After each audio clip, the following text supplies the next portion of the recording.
فتح مکہ کا دن ہے۔ آپ جانتے ہیں کہ حضور کے پیچھے ایک بچہ بیٹھا تھا، حضور کا ردیف، جو خوشی سے اچھلتا تھا۔ بڑی خوشی کا دن تھا، لیکن میرے حضور کا سر عجز سے جھکا ہوا تھا، حتیٰ کہ امامے کا کور اونٹنی کی کوہان کے ساتھ لگتا تھا۔ لیکن وہ بچہ تھا، نو عمر تھا، وہ اچھلتا تھا خوشی سے، تو حضور سے روکتے تھے، پھر وہ اچھلتا تھا، پھر روکتے تھے۔ وہ بچہ کون تھا؟ تاریخ میں ڈھونڈے، نواسہ نہیں ہے، کسی انصاری سردار کا بیٹا نہیں ہے، کسی قریشی سردار کا بیٹا نہیں ہے، حضور کے خاندان کا کوئی فرد نہیں ہے۔ ہم نے تاریخ ڈھونڈی تو وہ حضور کے آزاد کردہ غلام اور منہ بولے بیٹے زید بن حارثہ کا بیٹا اسامہ بن زید ہے۔ فتح مکہ کے دن اپنے ساتھ جس کو بٹھایا وہ غلام زادہ تھا، دنیا کو بتایا محمد عربی غلاموں کو عزت دینے آیا ہے۔ ایک غلام کو یہاں اپنے ساتھ سواری پہ بٹھایا، دوسرے کو کعبے کی چھت پہ چڑھا دیا۔ بلال حبشی کو کہا یہاں کھڑے ہو کے اذان پڑھو۔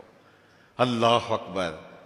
کہاں بلال مکے کی گلیوں میں ظلم اور جبر، جور اور زیادتی کا شکار ہوتے تھے، چکی پسوائی جاتی تھی اور جسم میں میخیں ٹھونکی جاتی تھیں، اور ذلت اور رسوائی کے گڑھے میں ان کو دھکیل دیا تھا کفار نے۔ آج وہی غلام، وہی بلال کعبے کی چھت پہ کھڑا ہو کے اذان دے رہا ہے۔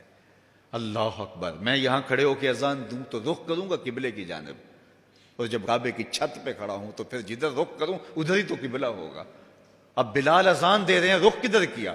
حضور طواف کر رہے تھے، بلال اذان دے رہے تھے، جدھر جدھر حضور پھرتے وہ بھی رخ پھیرتے چلے جاتے۔ اقبال بولے اذان ازل سے تیرے عشق کا ترانہ بنی، اذان ازل سے تیرے عشق کا ترانہ بنی، نماز تو اس کی دید کا ایک بہانہ بنی، ادائے دید سراپا نیاز تھی تیری، کسی کو دیکھتے رہنا نماز تھی تیری۔ کیسا رنگ تھا، کیسا جمال تھا! تو وہ طبقے جن کو کوئی پوچھتا نہیں تھا، ان کو عزتوں کی مسند پہ بٹھایا۔ غلاموں کو تو بیڑیوں میں جکڑ کے لایا جاتا تھا، انسان انسان کے اوپر حاکم بنا ہوا تھا اور انسان کی تذلیل ہوتی تھی، اور میرے حضور کعبے سے مخاطب ہو کے کہتے ہیں کہ تیری بڑی عزت ہے، لیکن فرمایا کہ مسلمان کی عزت، آبرو اور اس کا خون تیرے سے زیادہ قیمتی ہے۔ یہ سبق دیا، یہ درس دیا تو بھٹکی ہوئی انسانیت کو سراغ زندگی میرے حضور نے عطا کیا۔ تو اس لیے آج میں اور آپ اس کا شکرانہ ادا کرتے ہیں، اور اللہ کے حضور لاکھ لاکھ شکر ادا کرتے ہیں کہ ہمیں اس نبی کا غلام ہونے کا شرف اور اعزاز نصیب ہوا۔ تو پھر ان کی تذکروں اور ان کی محبتوں کی خوشبو بکھیریں گے، ان کے ذکر کی مہک سے مشام ہستی کو کیوں معطر نہیں کریں گے، ان کا تذکرہ نور بھی کریں گے، اور ان کے بتائے ہوئے طریقہ کو اختیار کر کے اپنی زندگی کو بھی نور نور کریں گے۔ آج ایک طرف ہم اپنے گھروں پہ چراغاں کرتے ہیں، تو میں کہتا ہوں کہیں یہ چراغاں بنیروں تک محدود نہ رہ جائے، کوئی دیا لے کے دل نگر میں بھی آؤ، کہیں دل کی گلیوں میں اندھیرا نہ رہ جائے۔ تم گلیوں میں تو جھنڈیاں لگا دی، کہیں دل کی گلیاں ویران نہ رہ جائیں۔ آؤ کوئی جھاڑو لے کے دل کی صفائی بھی کرو، تمہارا اندر بھی ستھرا ہو، تمہارا باہر بھی ستھرا ہو، پھر میرے مصطفیٰ پہ درود پڑھو۔ یاری لا تو پاک نبی سنگ اے پر پوری یاری، پھر درود قبول ہے تیرا لکھ نالوں ایک واری۔ ان کا طرز زندگی روح میں جذب کر لیجئے، ان کے بتائے ہوئے طریقوں کو اپنی زندگی میں اتار لیجئے۔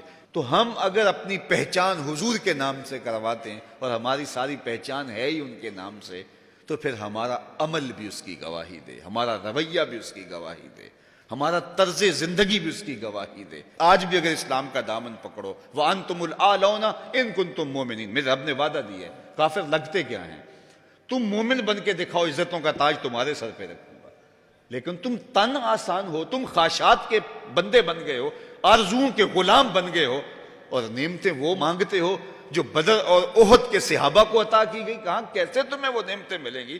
پہلے اپنے آپ کو ثابت تو کرو کہ ہم ان کے اہل ہیں، اور جب اپنی اہلیت ثابت کرو گے تو رحمت کی برکھا برسے گی، اور اتنا کرم ہوگا کہ تمہارے دامن تنگ نظر آئیں گے اور تم برستے پھولوں کو سمیٹ نہیں پاؤ گے۔ لیکن افسوس کہ تم طلب وہ کرتے ہو۔ وہ ایک بڑا معروف جملہ ہے کہ لوگ جو ہے وہ زندگی یزید کی جینا چاہتے ہیں اور موت حسین کی مانگتے ہیں۔ صاحب ایسا نہیں ہوتا۔ اگر حسین ابن علی جیسی زندگی گزاریں گے تو پھر ان کے مراتب رفیع کا حصہ نصیب ہوگا، لیکن اگر ہم اپنی خواہشات کی زندگی گزاریں گے اور کہیں گے کہ ہم چونکہ مسلمان ہوتے ہیں لہذا ساری نعمتیں ہمیں دی جائیں، ہم جھوٹے ہیں، ہم مکار ہیں، ہم 2 نمبر مال بیچتے ہیں، ہم جو چاہیں کریں، ہم وعدہ خلافی کریں، لیکن ساری عزتیں ہماری جھولی میں ہونی چاہیے. مسلمان جو ہوتے ہیں، لیکن ایسا نہیں ہوتا. اس کا وعدہ ہے تم مسلمان عملاً بن کے دکھاؤ، عزتوں کا تاج تمہارے قدموں تلے ہوگا. یار آج تو تم 1 ارب 40-50 کروڑ ہو. وہ زمانہ بھی تھا جب تمہاری تعداد صرف 313 تھی اور تمہارے پاس تلواریں بھی ٹوٹی ہوئی تھیں، لیکن ہم نے تمہیں وہ عزتوں کی مسند دی کہ زمانہ تمہارے اوپر رش کرتا تھا. تو آج اگر تم اس کے ہو کے دکھاؤ اور اس کے بن کے دکھاؤ تو میں تمہیں عزتوں کے تاج پہنا دوں گا.